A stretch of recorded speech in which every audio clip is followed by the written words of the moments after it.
Welcome back to Sailing Garuda. We are really happy that you're here. The salon. I gotta be closer to the action, although we've never had any action. But still. This episode is a bit of a milestone, you see.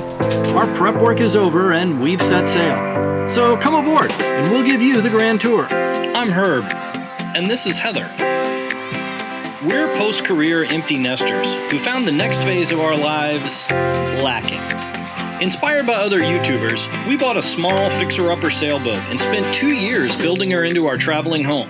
Now we're about to find out if it was all worthwhile. Subscribe and come along on our next adventure as we set sails to rediscover what's really necessary to live a meaningful life.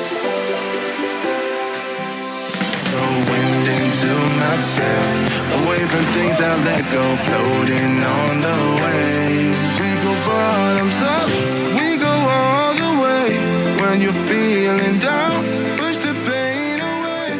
We go bottoms. We've spent quite some time rehabbing our 1980 Pearson 365 sailboat, and while we're not quite finished, we felt that this was a good time to share with you everything that we've done, and to give you a little more of an idea of what our life is like living aboard our floating tiny home. This is the second part of the tour, and if you haven't seen the first one, then you've got a little catching up to do. But don't worry, we'll add the link down below. The first installment covered everything on deck and the exterior, as well as a little insight into Pearson yachts. In this episode, we're going to focus on the interior of Garuda, the space where we live. Well, let's go below decks in Garuda. You can check out our interior. We'll start up front in the V-berth. So this is our V-berth up front. This is pretty much our bedroom. It's the one designated, kind of our only berth, our only bedroom here on Garuda. And it originally had a series of kind of smaller cushions. They were thinner cushions. They were really kind of worn down. I mean, it's a 40-year-old boat and they were original. We went ahead and replaced the mattresses. We used, this is actually split into two. So we used a high density foam and then a medium density foam on top of one another. We have sewn a Sombrella slip cover on the top for some durability and a bit of waterproofing, and then underneath some breathable material. We cover it with a sheet because frankly it's a little more comfortable, it's easier to clean, you know, it's just kind of our general lifestyle. As far as projects go, we have redone the front bulkhead, or at least part of it, going into the anchor locker, as well as that door that lies at our feet. We keep our head at this end and our feet at the other end. We have also installed some indirect lighting above the shelf. The shelf holds most of the clothes that, you know, swimsuits and stuff that's just kind of easy to grab for daily use. But we do actually have clothing storage. We have a full-size hanging locker on this side, on the starboard side of the boat. And we have some small drawers and kind of a nightstand on the port side. In addition to that, we've installed some fans for ventilation and a couple of reading lights and some USB charging capabilities as well for back here in the berth. Mirror, a couple of hooks kind of round things out, but our primary ventilation for the boat, in fact most ventilation seems to come through this hatch. There's one other one in the salon, but this front hatch really brings in the air as the boat kind of turns into the wind. Other projects, so we have a lot of storage underneath the V-berth, but a lot of it is actual, is more mechanics or things that we're using. So if you'll think of this in thirds, the front triangle portion is a 50-gallon water tank. We've plumbed this one directly to our head system, so we have a freshwater head. However, we do have the ability to divert that water should we actually need it for emergencies or for additional use, but 50 gallons of water sits up front. On the port side of the boat, underneath the mattress, we have hatches where we're able to store things. Currently I keep a bag here for packing, but we've got all of our filters and additional equipment for our water maker, which rides here on a shelf. Underneath the shelf is our saltwater washdown pump. We use the through hole that used to feed the toilet our salt water and have routed it to a pump, which now comes out up on the deck for the saltwater washdown for the anchor. On the starboard side, underneath the cushion, is the storage tank for the head. We have installed a whale pump in here as well, and switches so that if we need to, we can kind of manually pump ourselves out or pump overboard. And that kind of rounds out the V-berth. It's really designed more for comfort, although I will admit that we don't spend a lot of time in the V-berth. We seldom sleep on it like under passage. We sleep out in the salon, and sometimes it does get a little loud here because it's up in the, you know, the bow of the boat, but this still is kind of our primary bedroom and what we live out of. So outside the V-berth is this small hallway, companionway, I don't know what to call it. We have redone the wood in here. We had a little bit of water damage down low, you remember that from an earlier episode probably, but redid this, the wood frame on the door as well as kind of the base here. The remainder of our clothing storage is actually here to starboard, or here to port, sorry. So we have a handful of drawers which we keep clothing in, and then down below is where we keep our shoes. And we get a little bit of additional storage here. Originally, what I understand is this is where the heater went. If you watched the Starlink episode, you know I was asking about drawers and spaces that were in here. Some of the answers I got back were really, really interesting, but originally this is where a heater would have gone, but of course we're in the Caribbean and don't require a heater. So what we have now inside the cabinet, we keep our Starlink router in here as well as a printer, and I also kind of keep my laptop in here when it's not in use, but most of this cabinet has been cleaned out for electronics. We have a drawer down below which we have rebuilt. We keep batteries and remotes and extra stuff in that as well.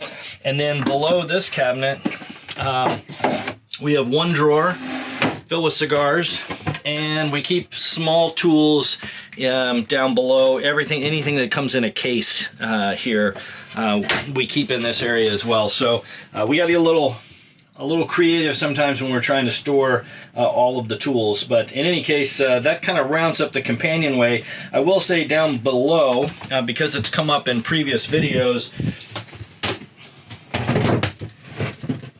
this is our first access to the bilge, and in this area we keep we have the transducers, and you can see some of the plumbing that we have. This part actually ends up diverting the freshwater tank that I mentioned up in the V-berth.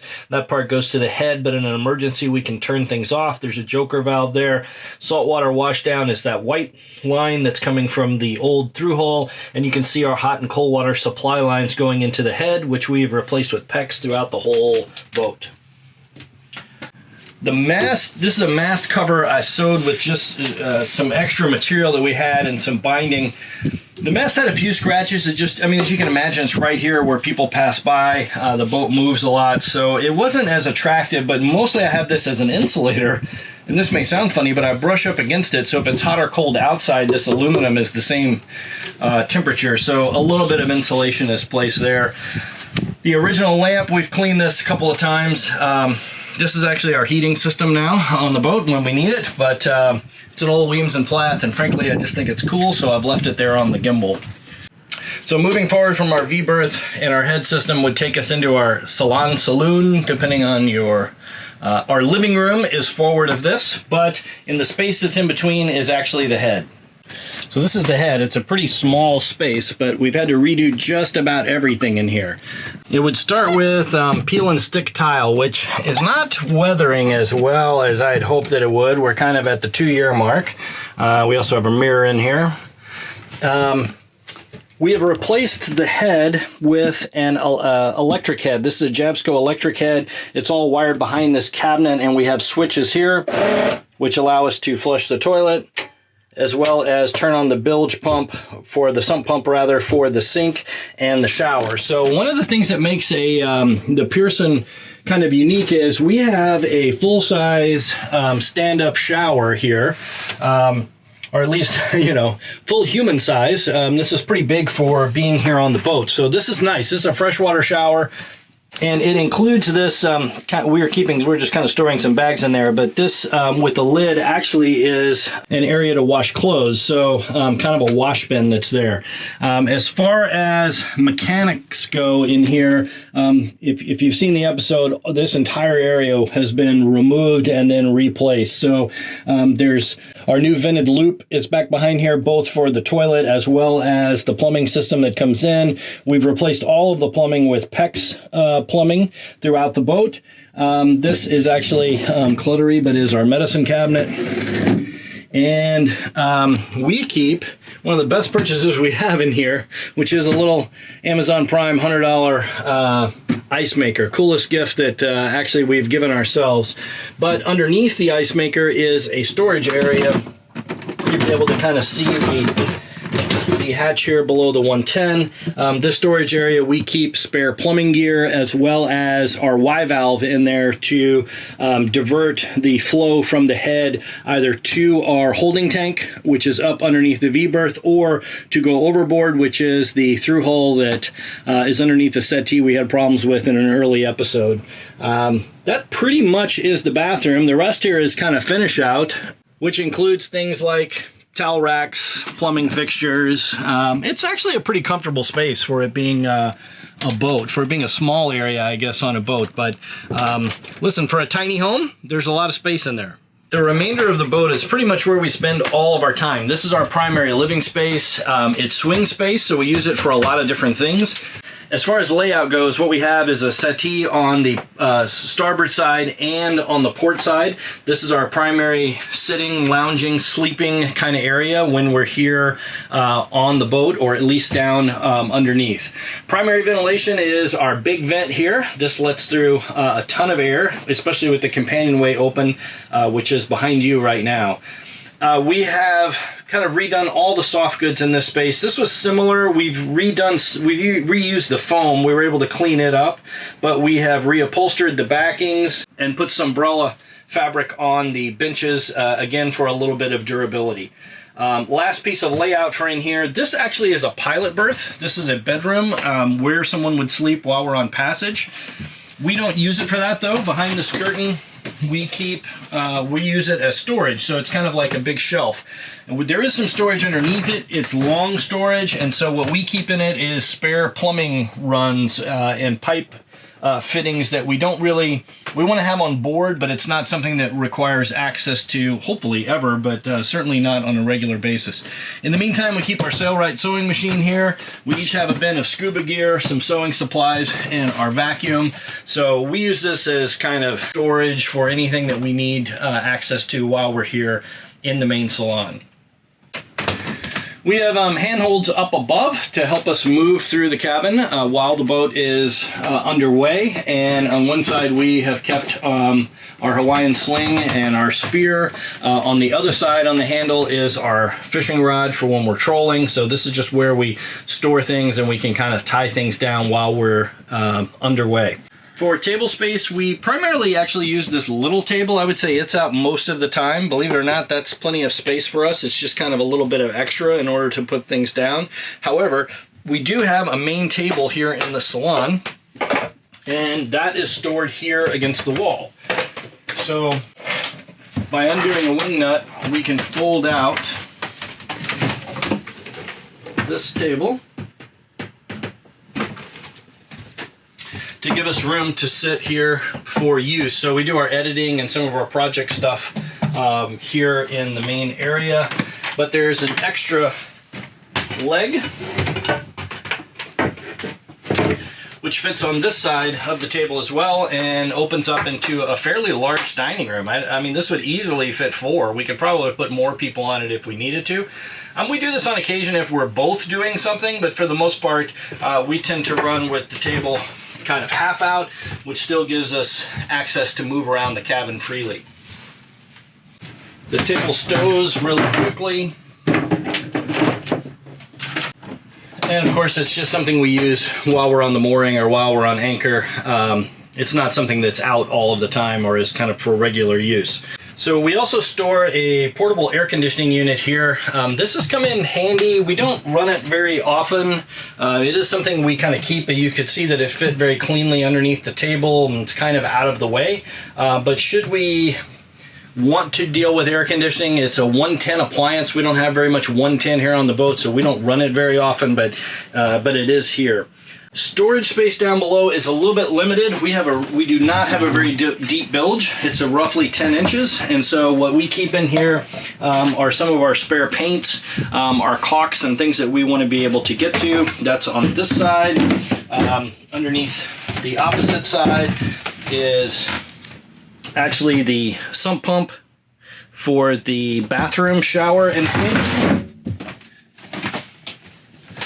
And the rest is really storage. So behind each of these upholstered areas, we keep spare gear. So bolts and screws are kept in containers, or extra spare parts are here. We keep our medical kit. We actually have 2 medical kits, red for blood, blue for other, for anything that would go wrong. So in case we had a medical emergency, we carry all the gear that we would need to deal with in that regard. Forward is similar, with additional storage of soft goods, screens, and other things that we can keep kind of out of the way. Behind each of these upholstered items or backings is a series of items. So this one carries interior gear. This one is all electrics, and engine spare parts are kept here. So we're able to pretty much stay organized with additional parts.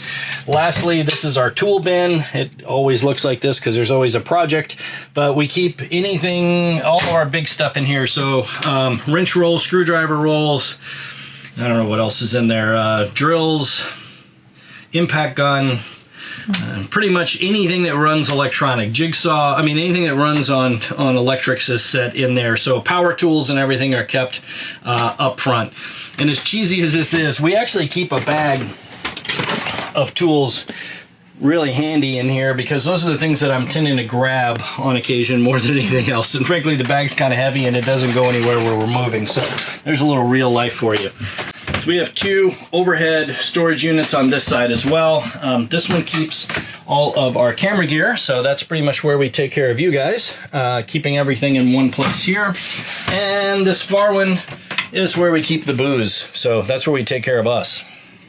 So the last thing to demonstrate would be the way that the settees turn into beds, and the water tanks that we keep underneath them. So let me start with this one here on the starboard side. So with the air conditioner moved out of the way, we have a lot of room. In order for this bed to slide out, this will turn into a bunk. It's got locks to keep it in place, but you can see this is a much more spacious area. What I want to show you is what's underneath. We keep a couple little odds and ends here, but these are the inspection ports on the freshwater tank that's down below. And then we keep a manual stick. This is our fancy measuring device that we stick down in the tank, and it tells us when we're half full or when we're completely full on this side. We put 3 of these in all the way down. If you'll remember the episode with the through holes, or the through hole that broke, it's here on this far side, and you can see all of that has been replaced now. But that's the water fill actually on this side of the boat as well. On the port side, it's actually a very similar layout. We keep 50 gallons worth of water under each side. This bed, however, works a little bit differently because it gets a lot bigger. Once it's slid out, there's actually a leg here that comes down into place. So once it's slid out, there's a leg that falls down into place. We can fill in the back with extra cushions, but this is actually a really big bunk. And you can imagine with both bunks slid out, the entire living room kind of turns into a big movie watching mosh pit. So moving aft on the starboard side of Garuda from the living area is our nav station. And unlike a lot of boats, we actually utilize our nav station. This is kind of a main area for us. It does two things. When we're on anchor or when we're on a mooring or sitting someplace, some of our projects actually we organize here because it gives us good access both to the cockpit as well as the rest of the boat, and frankly it's just kind of weatherproof or safe from the elements. But we primarily use this space for our actual navigation, or for at least making all of our plans. So we do keep our charts, which we log our progress on as we're moving. The logbook is here for me to be able to write notes on when we hit major waypoints along the way, as well as anything that we encounter. Certainly at our shift changes, we take notes here. But we use this probably more commonly to do all of our planning, where we're sailing or where our passages are going to be. So our charts are here. We're able to program into our Raymarine system. We use touchscreen axioms. We've had some issues with these. If you've watched our Navionics episode, we inherited an axiom system out on the helm, which is our primary unit. This is our secondary unit here, but I sit inside, and sometimes in the evening I can program my waypoints in here. Of course, it's networked together with everything, so I can see everything I need to see from here.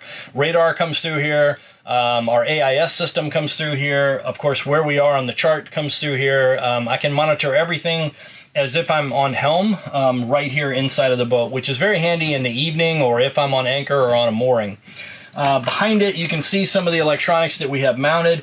We keep a extension to our autopilot, a remote, if you will, here against the wall, clipped in against the wall, but we can remove it and move around. Our AIS system is here as well, mounted on the wall. We are AIS receiving. We don't transmit here. And behind me is our VHF receiver as well. If you've watched the Barnacle episodes, we keep our Barnacle here against the wall.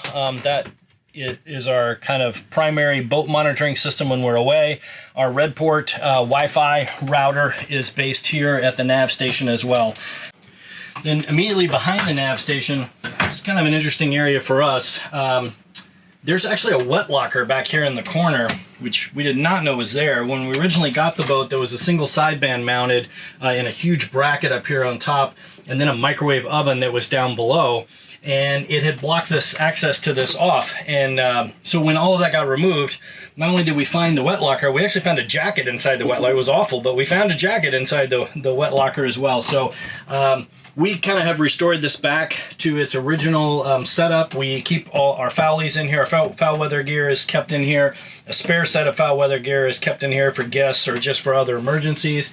Our ditch bag is nearby, as well as our EPIRB.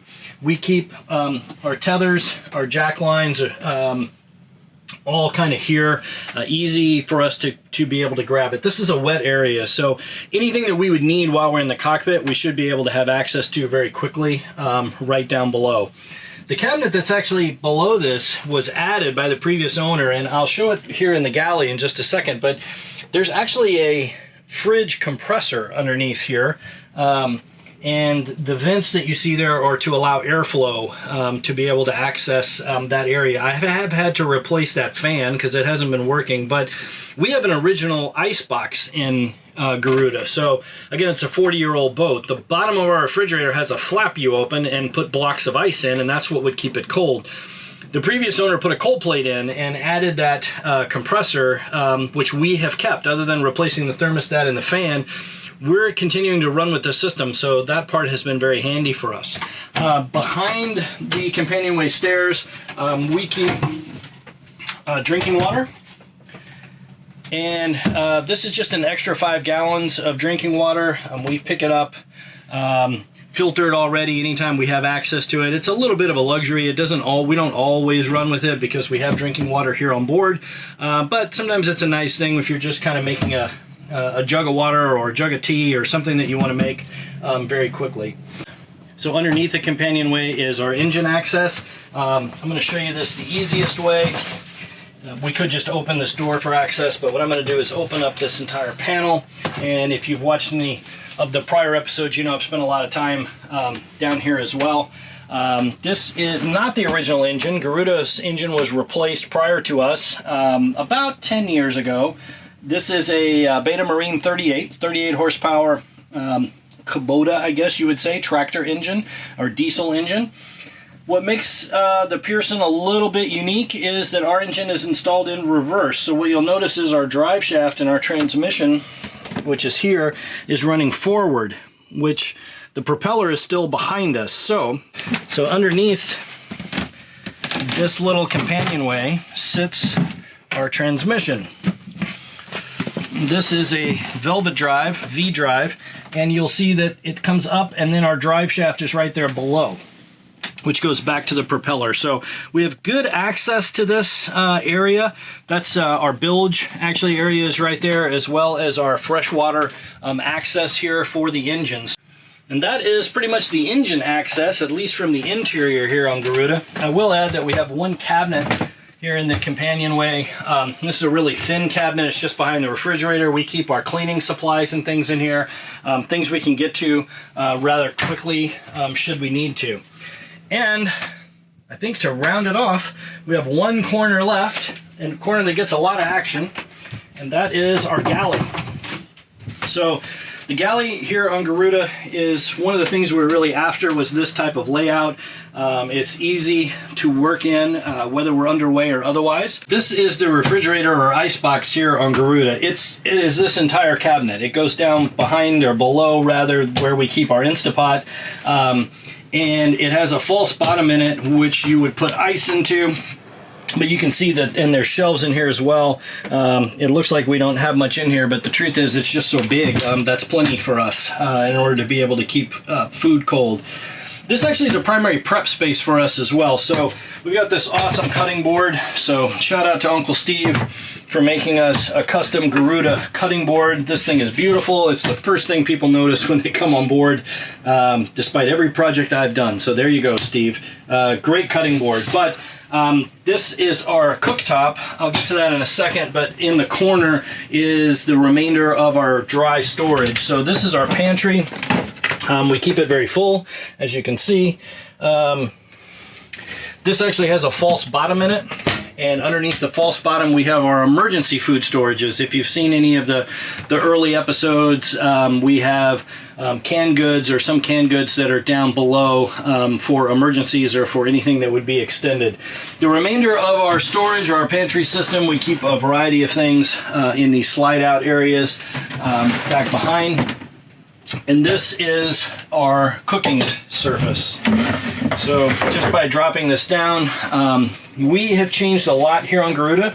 This is one of the things that was kind of a primary change. I have the oven is currently unplugged, but I have it sitting up here at the moment. This is an induction cooktop. Originally, what was on Garuda was a propane system, and we actually have kept the propane plumbing in place in case a future owner decides that they want to go back with propane. So there's a switch on the breaker, and we have a solenoid here in place as well that allows us to turn on and off the propane system that would normally be kept in an aft locker in the cockpit. We not only gained a new storage area by taking the propane tanks off, but we've eliminated one of the things that I was most concerned with, and that was having an open fire on a boat. The second thing is that it is a heat source, and while induction does create a little bit of heat, it's nothing like having an open flame here in the cockpit, or sorry, in the salon. So, you know, down below in the Caribbean, scared of fire to start with. It's the biggest tragedy on a boat, and we've got an open flame or heat source. It just wasn't a good combination. So we went with an induction cooktop. One burner has done us just fine. This is a gimbaled unit. It's something that I have built.